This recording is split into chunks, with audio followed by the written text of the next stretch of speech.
the shadows she didn't remember, and the truth he never meant for her to find. You're listening to Stories by Maya, where every tale hides a truth, every truth hides a secret, and every secret waits to be uncovered. Sit back, relax, and let's begin. She woke, choking on her own breath again. It happened every night. The same suffocating darkness, the same crushing pressure on her chest, the same hands she felt dragging her backward into a place her mind refused to name. When she sat up, her nightgown damp with sweat and her curls stuck to her forehead, the dim bedroom around her looked exactly the same as always. Neatly folded blankets, polished wooden dresser, soft lamp glowing in the corner like a watchful eye. Nothing out of place, nothing strange, nothing dangerous, except her heart wouldn't slow down. And she couldn't shake the image that always burned into her mind seconds before waking, the soundless scream of a child she didn't recognize, reaching for her through a window she couldn't reach back through. Her husband stirred beside her. Another dream? His voice was warm, familiar, gentle in the way he always spoke to her, but that didn't stop the cold from crawling over her spine every time he asked. Yeah, she whispered, forcing her shoulders to relax. I'm fine. Go back to sleep. Marcus pushed himself up on an elbow, face etched with concern. The faint light carved deep shadows under his cheekbones. You sure? You look pale. I'm fine, she said again. He watched her a second longer, then sighed and lay back down. You should tell Dr. Ames. These dreams, they're getting worse. She clenched her jaw. They're not dreams. He stilled. Babe, we've talked about this. No, she said, turning toward the window where fog pressed against the glass like curious fingers. You've talked. I've listened. Her fingers curled into her blanket. There were moments, small, quiet moments, when doubt slithered into her thoughts and whispered that she was losing her mind. That maybe he was right. Maybe these flashes, these faces, these children she'd never met, maybe they were nothing but the broken pieces of a damaged brain stitching itself back together. But then there were nights like this, nights when she woke with a smell clinging to her, lavender shampoo that wasn't hers, or the faint clean scent of baby powder, nights when she woke with her hands trembling as if they'd been gripping something, or someone small, someone she should have remembered. Marcus slept now, breathing deep and even. She watched him for a moment, the familiar curve of his nose, the tiny scar near his lip, details she had memorized over the years. He was a constant, a comfort.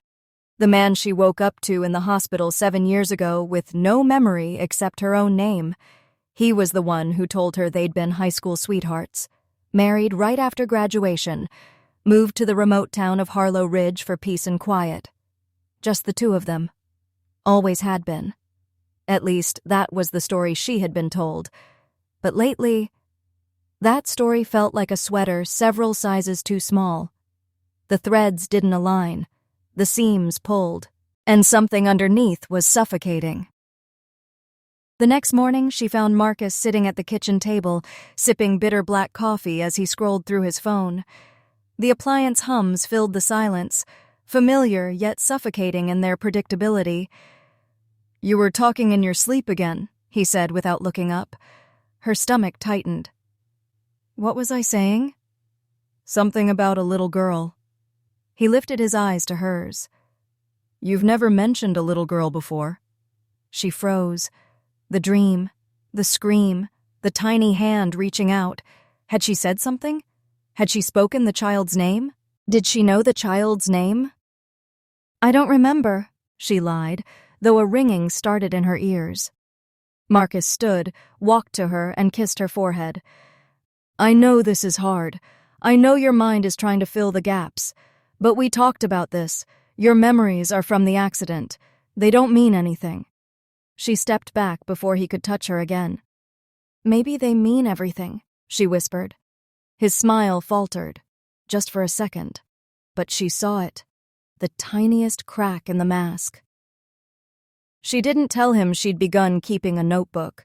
She hid it under the loose floorboard in the closet, where she scribbled every detail of her dreams, every face, every smell, every fragment of memory that didn't fit the life she had been handed.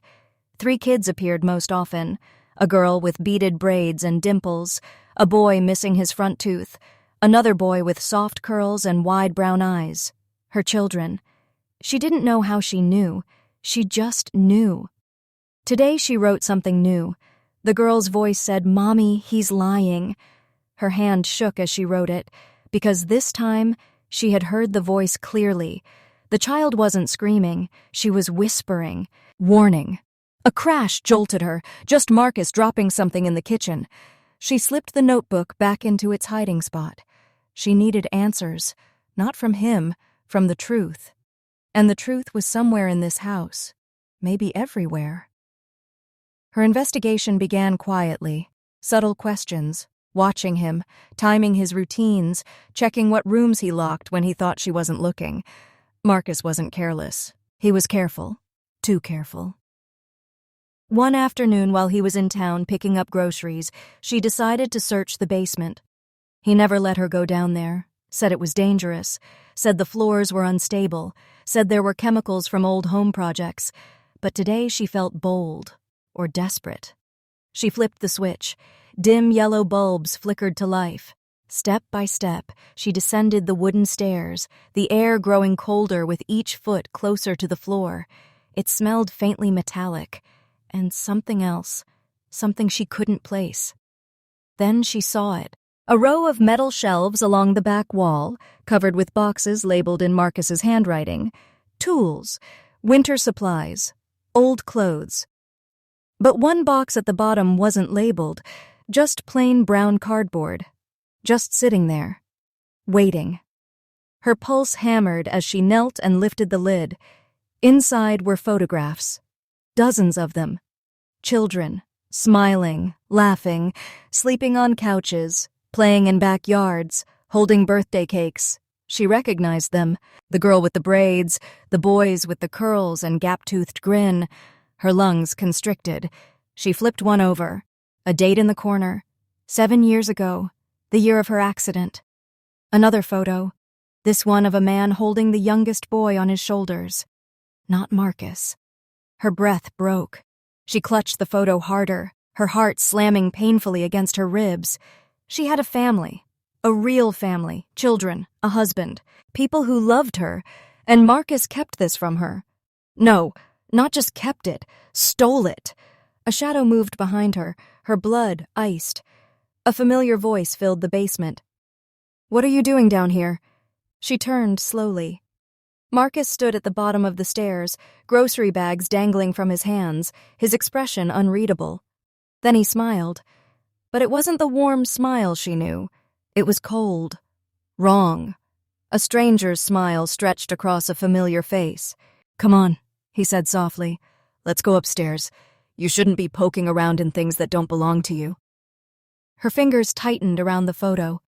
"These are mine," she whispered. "This is my family." The smile on his face didn't move. Only his eyes changed, darkening like a storm rolling in.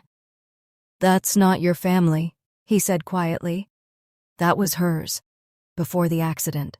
She felt the room tilt. "Hers?" "The woman you used to be," he murmured, stepping closer. "You're not her anymore." She backed away. He took another step. For the first time since waking up in that hospital bed 7 years ago, she felt real fear. Deep, primal, paralyzing. He set the grocery bags down, rolled up his sleeves, and whispered, "I told you not to come down here." And then he lunged. She stumbled backward, tripping over the last step. The box of photographs tumbled with her, spilling its contents across the cold basement floor. She scrambled to gather them, but her hands shook so violently she could barely hold on to one, let alone all of them. Marcus's footsteps pounded closer, deliberate, controlled, as if he knew exactly how much terror to let her feel. "No!" she cried, clutching the photo of the girl with braids to her chest. "You can't do this! You can't lie about them!" He stopped a few feet away, chest rising and falling evenly. The warmth she had once associated with him, the safety of the voice she had known all these years, was gone, replaced by something calculating, almost predatory. Lie? His laugh was low, almost amused. You think I lied? I've given you the only life you were allowed to have. Her heart froze. Allowed to have? Yes, he said, stepping closer. His eyes didn't waver. You woke up after the accident with nothing but me. Everything else, gone. And I gave you what you needed. I told you stories. I told you we were married, that we had lived here for years. Because the truth would have destroyed you. Her breath caught in her throat. Destroyed me? He nodded slowly. You were broken. But I fixed you, and I kept you safe. That's what you have to understand. You have to trust me. She shook her head violently. No, you can't keep me from my life. My family, my children, they exist. I saw them. I remember them. He smiled again, but it didn't reach his eyes. Your mind remembers fragments, yes. Dreams, memories that don't belong to this life. But they're dangerous. You can't let yourself go there. Something inside her snapped. She realized she had spent years sleeping next to a stranger, believing in a life that was carefully constructed around her vulnerability. Every memory Marcus had given her, every story about high school, every claim about being married to him since graduation, it was all a cage. Her hands shook, not with fear anymore, but with rage. I need answers. I'm going to find them. You'll find nothing, he said softly, almost like a whisper of a threat. And the more you dig, the more dangerous it becomes. For you. She didn't answer. She fled the basement, clutching the photos like lifelines. The staircase seemed endless, and her chest burned as she pushed herself upward. When she reached the kitchen, Marcus was gone. The house was quiet. Too quiet. And the realization hit her. He might be watching, but he wasn't omnipresent. She could move. She could think. She could investigate. Over the next few days, she began retracing her life before the accident, or at least the fragments of it her mind allowed her to remember. She used the photographs as a guide, looking at faces, recalling small details, a sun-faded swing set, a backyard painted with chalk drawings, a smell of warm bread baking in the mornings. She remembered laughter, and a man, different from Marcus, who hugged her tightly, whose eyes were gentle and protective. Her husband. Real. Every memory hit her with the force of a hurricane. She cried when she recognized her children's smiles, when she remembered the bedtime stories and the quiet whispers of, I love you, in the darkness of her bedroom. But with each memory came a growing sense of horror. The man she had been sleeping next to for 7 years was not the man she loved. She needed proof, not just memories, not just photos. Proof. She started with the town records. At first it seemed impossible. Harlow Ridge was small, remote, and nothing about her marriage with Marcus existed on paper.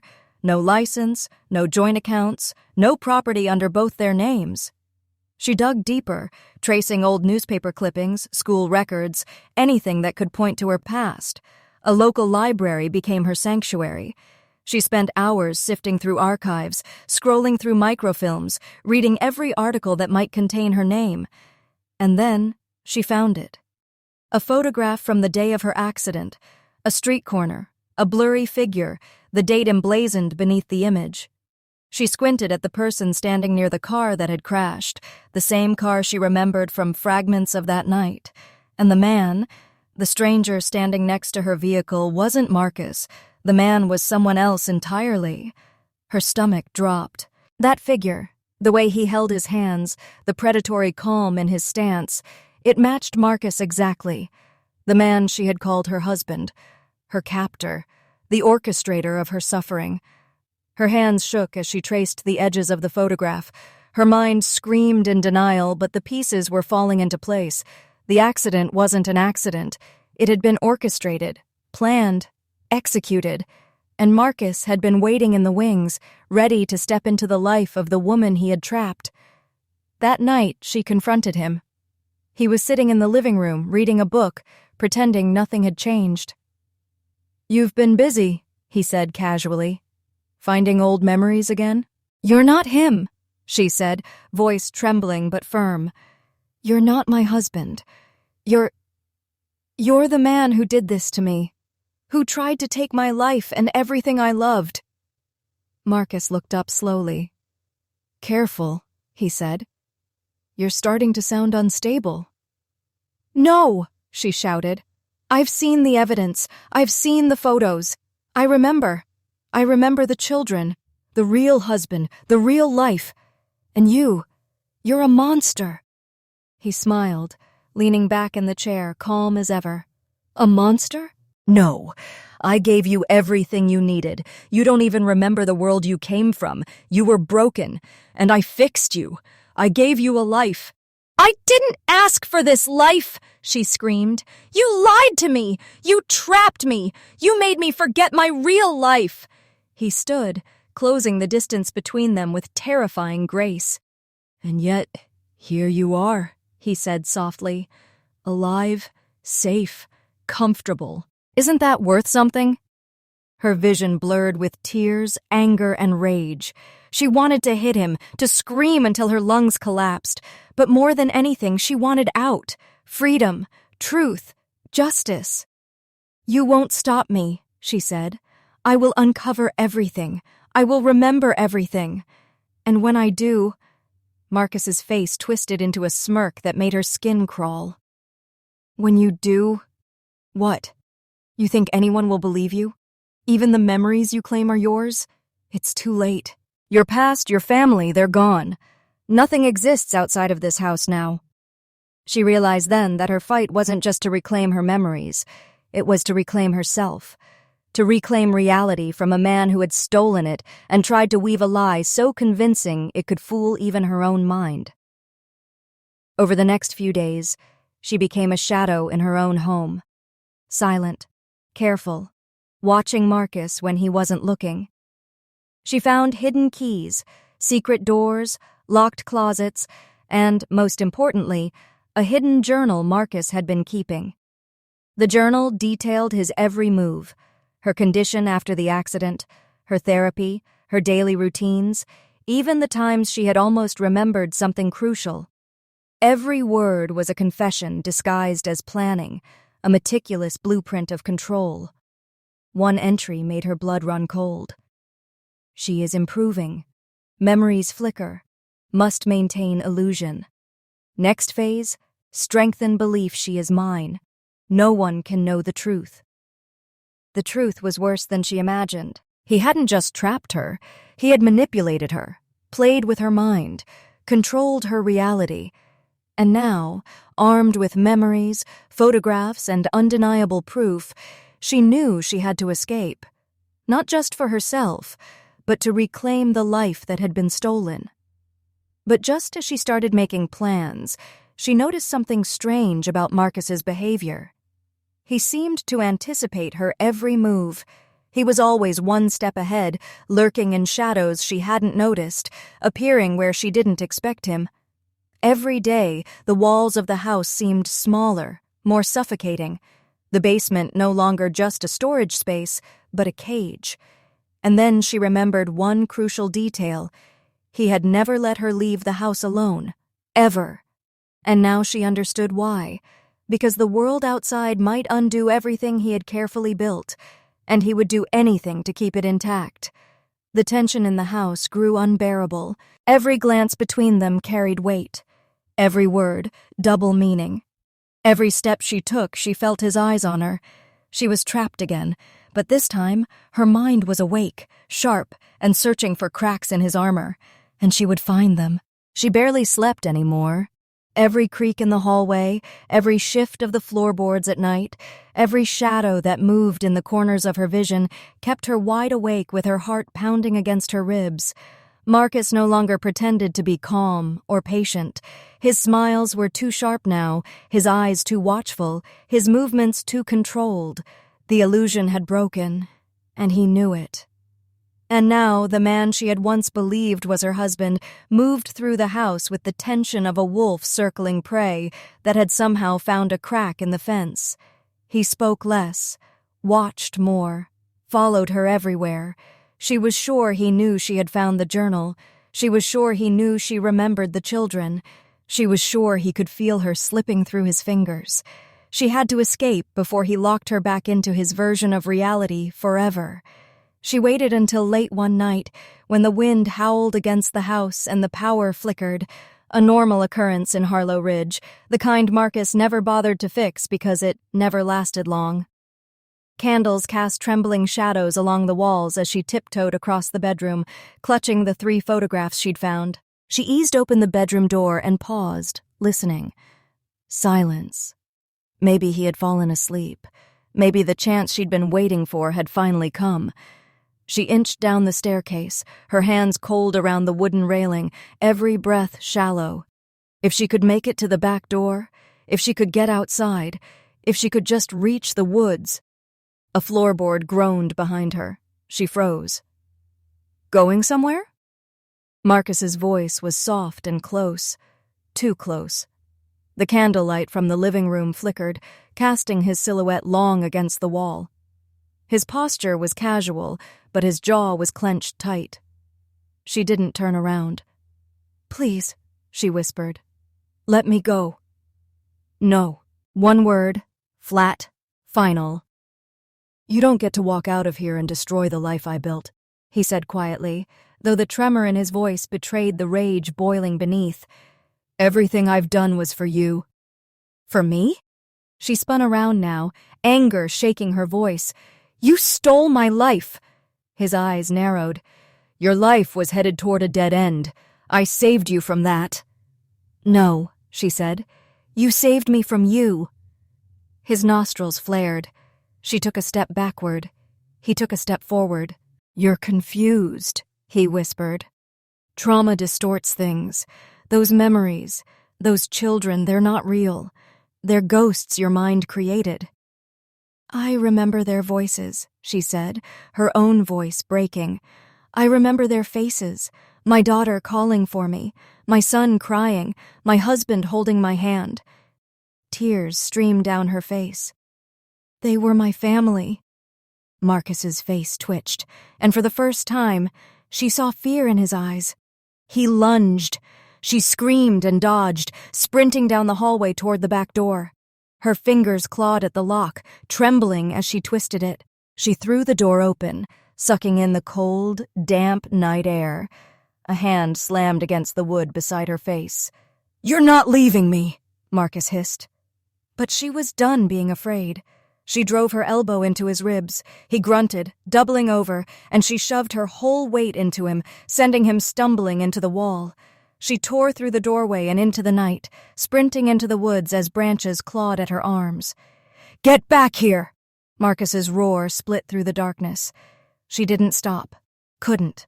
Wouldn't. The woods were pitch black, but her body moved on instinct, memories guiding her feet as she followed an old path she couldn't remember learning but somehow knew by heart. A shortcut, a route home, a way out. Behind her, Marcus crashed through the trees, closer than she wanted him to be. She spotted an old shed ahead, rotting, forgotten, half collapsed. She slipped inside, forcing herself into the shadows as Marcus's footsteps thundered just outside. Her breath was a trembling whisper in her own ears. He stood right outside the shed door. "If you come back," he said quietly, "I won't punish you. I won't hurt you. I'll forgive all of this. We can fix this. Together." Her nails dug into the wood, splinters stabbing her palms. "We belong together," he whispered. Her voice was barely audible. "You don't love me. You don't even know me." His tone sharpened. "I know you better than anyone." "No," she said, shaking. "You know the version of me that benefits you." Silence. Then his voice, low and strangled. "I won't lose you. I won't let them take you back." She held her breath. And then his footsteps moved away. She stayed hidden until she couldn't hear him anymore. Then, trembling, she crept from the shed and followed the faint glow of distant streetlights until she reached the edge of a long, empty road. Her lungs burned. Her legs shook. But she kept walking. She didn't know where she was going, only that the truth was not inside that house. It was somewhere beyond the woods, beyond Marcus, beyond the lies she had lived in for 7 long years. Hours passed before she reached the nearest gas station, lights buzzing faintly. She pushed the door open, and the clerk behind the counter looked up, startled. "Ma'am, are you okay?" She tried to speak, but the words cracked. "I need help." The clerk rushed around the counter, leading her to a chair. "Should I call the police?" Her heart leapt. "Yes," she whispered. "Please." He pulled out his phone. "What's your name, ma'am?" She hesitated, her real name suddenly a stranger and a friend all at once. She whispered it, her true name, the name she hadn't spoken in 7 years. The clerk's expression changed, recognition flashing across his face. "Oh my God," he breathed. "It's you." She frowned. "You know me?" Before he could answer, the station door burst open so violently the glass rattled. Marcus stood in the doorway. Her blood turned to ice. He looked feral now, hair wild, shirt torn from the struggle, eyes burning with something unhinged. The clerk stepped forward. "Sir, you need to stay back." Marcus didn't even glance at him. His eyes were locked on her. "Come home," he said, voice trembling. "Now." She shook her head slowly. "No." Something in him snapped. He charged. The clerk tried to stop him but was shoved aside. Marcus reached for her, fingers outstretched. Sirens erupted in the distance. Police. Marcus froze, his eyes flicking toward the window, then back at her. "No," he whispered. "No, I won't let them take you. I won't lose you again. Not again." Again? What did he mean again? She didn't have time to ask. Marcus lunged behind the counter, grabbed a metal object she couldn't see clearly, and bolted out the side door. The clerk staggered upright, grabbing his phone. "He's running. He took something. He's headed toward Sycamore Road." She stared at the door he disappeared through, heart tearing from her chest. He was running. He was desperate. He was dangerous. But more importantly, he wasn't finished. Minutes later, the police arrived, surrounding her with questions. Her name, where she'd been, who Marcus really was. But she suddenly realized something chilling. Marcus hadn't chased her for love.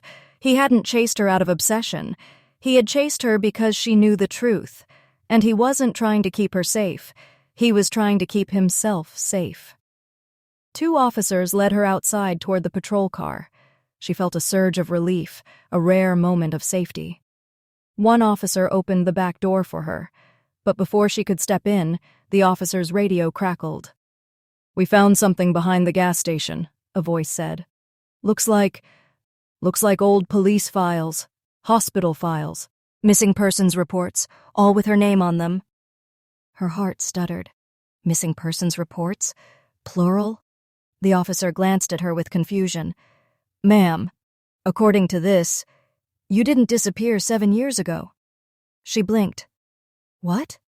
He swallowed, reading as more papers were pulled from a bag Marcus must have dropped. "These reports go back farther, much farther. Some are from 19 years ago."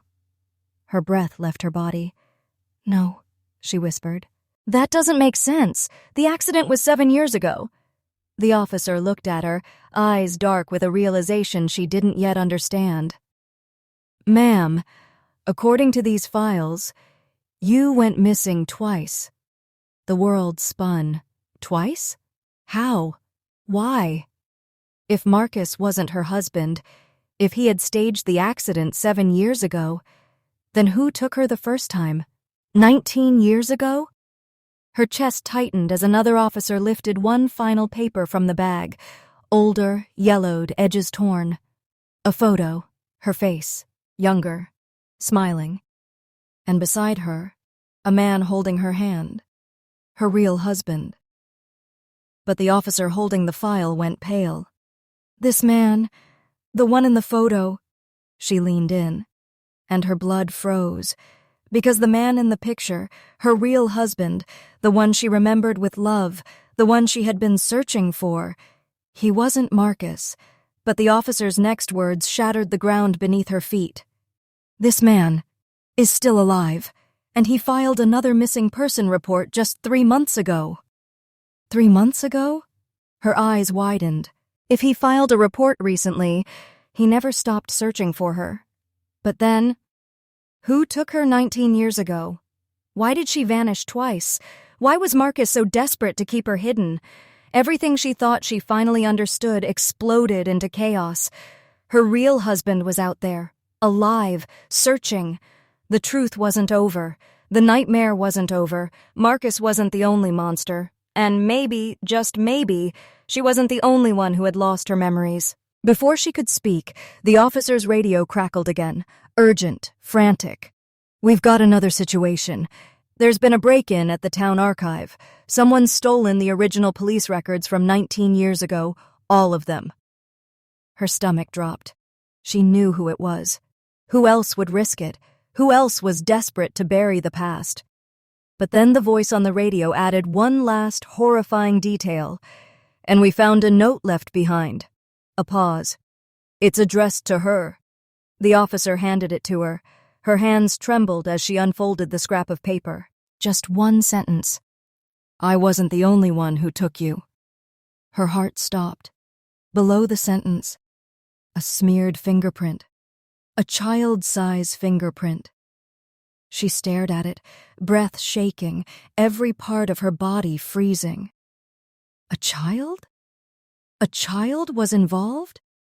Her child? Someone else's? Her brain spun, trying to make sense of something impossible. Before she could react, a loud bang echoed across the street. A gunshot. Officers shouted.